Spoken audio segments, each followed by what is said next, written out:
আসসালামু আলাইকুম। আমি আজকে আলোচনা করব থ্রি ইনপুট নর গেটের স্টিক ডায়াগ্রামটি। তো আমরা পরের স্লাইডে আমি স্টিক ডায়াগ্রামটি ড্র করে নিয়েছি এবং যে সিমোস আমাদের ডায়াগ্রাম অর্থাৎ সিমোস সার্কিট নর গেটের থ্রি ইনপুট নর গেটের সেটিও আমি আঁকিয়ে নিয়েছি। তো এর জন্য এখন আমাদের এই বিষয়টা বোঝা আসলে সহজ হয়ে যাবে।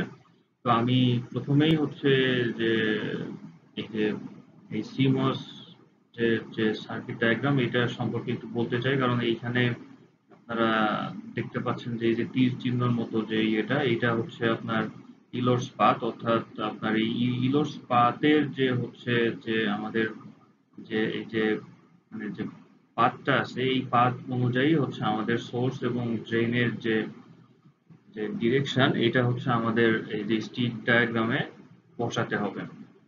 অর্থাৎ আপনারা এখানে দেখতে পাচ্ছেন যে আমাদের এই যে পিমসে, অর্থাৎ এই পিমসের আমাদের এ বি সি এর যে ডিরেকশন, সেটা যদি আমি আবার আপনাদেরকে আরেকটু দেখাই তাহলে এটা ঠিক এরকম ভাবে আসছে। অর্থাৎ অর্থাৎ B C A B C এভাবে আসছে। এবং এই যে এ বি সি এর যে সিরিয়াল, সেই সেম সিরিয়াল অনুযায়ী আমাদের এখানে এখানে আমাদের যে এন মসের যে সিরিয়াল এ বি সি হবে ঠিক সেম ভাবে। অর্থাৎ প্রথমে এ আসবে, তারপরে বি, তারপরে সি। ঠিক এইভাবে আমাদের এইভাবে ইলোর্স পার্টটা আমাদের ড্র করে নিলে আমাদের জন্য এই স্টিক ডায়াগ্রাম ড্র করাটা সহজ হয়ে যাবে। তো প্রথমেই আমাদের স্টিক ডায়াগ্রামের প্রথমে আমাদের এই যে ভিডিডি, অর্থাৎ এই যে আপনারা এখানে দেখতে পাচ্ছেন যে ভিডিডি, এই ভিডিডি এবং গ্রাউন্ড, ভিডিডি গ্রাউন্ড, এইটা প্রথমে আমাদের ড্র করে নিতে হবে, তাহলে আমাদের জন্য সহজ হয়ে যাবে। এবং পরবর্তীতে আমাদের ড্র করতে হবে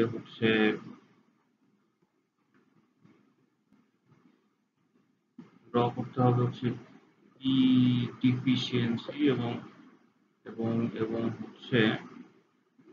এন ডিফিসিয়েন্ট। তো এইটা আমাদের ড্র করে নিতে হবে। এরপরে এইটা এই যে আমাদের, আমি যদি এখানে ভিন্ন ভিন্ন কালার দিয়ে দেখাই, এইটা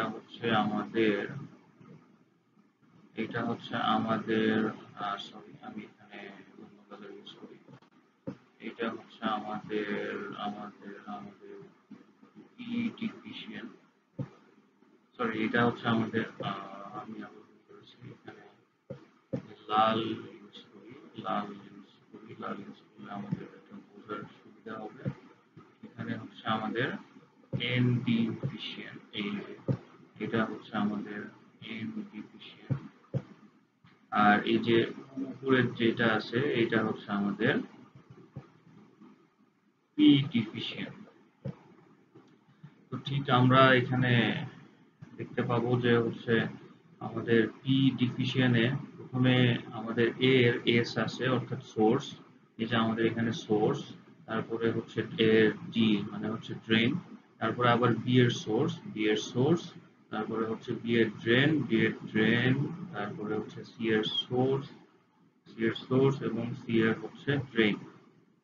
ঠিক এইভাবে আমরা সিরিয়াল অনুযায়ী এন ডিফিসিয়েন্ট এর এই যে আমাদের প্রথমে এ এর ড্রেন, তারপরে এর সোর্স, তারপরে বি এর সোর্স। এই যে এখানে সোর্স আছে, প্রথমে সোর্সে আসছে পাঁচটা পাঁচটা প্রথমে দেখতে পাচ্ছি আমরা সোর্সে আসছে, তো সেই অনুযায়ী আমরা এখানে সোর্স নেব। তারপরে বি এর ড্রেন এখানে নেব। তারপরে সি এর, তারপরে আসছে আমাদের সি এর ড্রেন, তারপরে সি এর সোর্স। এরপরে এরপরে আমাদের আসবে যে আমাদের আউটপুট কোথায় এবং ভিডিডির সঙ্গে কিসের কানেকশন এবং গ্রাউন্ডের সঙ্গে কার কানেকশন। তো আমরা প্রথমে যদি এখানে খেয়াল করি যে আমাদের এর সঙ্গে, এর যে সোর্স, তার সঙ্গে আমাদের ভিডিডির কানেকশন। অর্থাৎ আমরা এখানে যদি যদি আমি আরেকটি কালার দিয়ে এখানে ড্র করার ট্রাই করি, তাহলে এখানে আমরা দেখতে পাবো যে হচ্ছে এখানে এই যে এস, অর্থাৎ এই যে এ এর যে সোর্স, তার সঙ্গে আমাদের এই ভিডিডির কানেকশন, অর্থাৎ এই যে এই ভিডিডির কানেকশন। তো আমরা এখান থেকে লাইন টেনে আমি এই বিষয়টা দেখাই যে এখান থেকে আমি একটু মোটা কালার ইউজ করি, তাহলে আপনাদের বোঝাটা সোজা হবে। এই যে এইটা হচ্ছে ভিডিডির লাইন, অর্থাৎ এই যে এখান থেকে চলে গেছে। এরপরে এরপরে আমরা দেখবো হচ্ছে আউটপুট। তো আউটপুট হচ্ছে এই যে আমাদের এখানে এখানে যে সি এর যে হচ্ছে ড্রেনটা হচ্ছে সরাসরি আউটপুটের সঙ্গে কানেক্টেড। তো আমরা এখানে ড্রেনটাও কানেক্ট করে দিব আউটপুটের সঙ্গে, অর্থাৎ সি এর ড্রেন। এই যে আউটপুট হয়ে গেল আমাদের ড্রেন। এই যে এইটা হলো আমাদের আউটপুট। এরপরে আমরা লক্ষ্য করব যে এখানে আমাদের এনমস, অর্থাৎ এনমসের আমরা দেখতে পাচ্ছি প্রত্যেকটার সঙ্গেই আউটপুট কানেক্টেড, অর্থাৎ এ এর ড্রেন, বি এর ড্রেন এবং সি এর ড্রেন। তো এই তিনটার সঙ্গে আমরা হচ্ছে আউটপুটটা কানেক্ট করে দেব। আমরা এখানে দেখতে পাচ্ছি যে এ এর যে ড্রেন, এটা এক পাশে আছে, এবং আমরা এখানে দেখতে পাবো যে বি আর সি এর যে ড্রেন, এইটা হচ্ছে এক পাশে, মানে একই জায়গাতে। আমরা যদি এখান থেকে ডিরেক্ট কানেকশন এখানে দিয়ে দিই, তাহলে এটা একই জায়গাতে আর কি পড়বে। আমি আউটপুটটা হলুদ কালার দিয়ে দিয়ে দিচ্ছি, তাহলে এটা আপনাদের বোঝার সুবিধা হবে। আউটপুটটা আমি হলুদ কালার দিয়ে দিলাম। তো এইখান থেকে আমি যদি এন ডিফিশিয়েন্টটাকে লাল কালার দিয়ে ব্যবহার করি, তো এই যে আমি এখান থেকে ড্রেনের কানেকশনটা দিয়ে দিলাম। এখানে হয়ে গেল ড্রেনের কানেকশন আউটপুটের সঙ্গে এ বি সি এর ড্রেনের কানেকশন।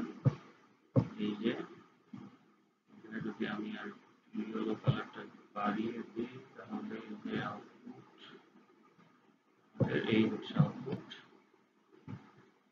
এরপরে আমি যদি দেখি যে গ্রাউন্ড, অর্থাৎ গ্রাউন্ড কার কার সঙ্গে কানেকশন আছে, গ্রাউন্ডের কানেকশনটা হচ্ছে এ এর সোর্স, বি এর সোর্স এবং সি এর সোর্স। তো প্রত্যেকটার যে সোর্স আছে সেটার সঙ্গে গ্রাউন্ডের কানেকশন আছে। তো আমি এখানে দেখতে পাচ্ছি যে হচ্ছে এ আর বি এর সোর্স এক জায়গাতেই। তো আমি যদি এখান থেকে সিঙ্গেল লাইনে ড্র করে দিই, তাহলে আমাদের হয়ে যাবে। আমি এখানে রেড কালার ইউজ করতেছি। এই যে আমাদের রেড কালার দিয়ে আমি এখানে কানেকশন দিয়ে দিলাম। তো তারপরে আমাদের হচ্ছে এই যে এন ডিভিশন এর হচ্ছে যে সোর্সের সঙ্গে গ্রাউন্ডের কানেকশন, এন ডিভিশন এর এই যে সোর্সের সঙ্গে আমাদের গ্রাউন্ডের কানেকশন, এই হচ্ছে অবস্থা। তো এইভাবে আমরা হচ্ছে এন নর গেটের 3 ইনপুট নর গেটের যে হচ্ছে স্টিক ডায়াগ্রাম, এইভাবেই হচ্ছে আমরা ড্র করতে পারি। আমি এখানে বিভিন্ন কালারের পেন দিয়ে দেখিয়ে দিলাম আর কি। আমার এই দাগগুলো অনেক মোটা হয়েছে। আপনারা ট্রাই করবেন সিঙ্গেল মানে আপনাদের ফ্রি হ্যান্ডে ড্র করার জন্য, কারণ আপনারা তো পরীক্ষার খাতায় এইভাবে ড্র করার জন্য হয়তো আপনাদের কোনো অপশন থাকবে না। সো আপনারা এমনিতেই কলম দিয়ে আর কি ড্র করবেন। আসসালামু আলাইকুম।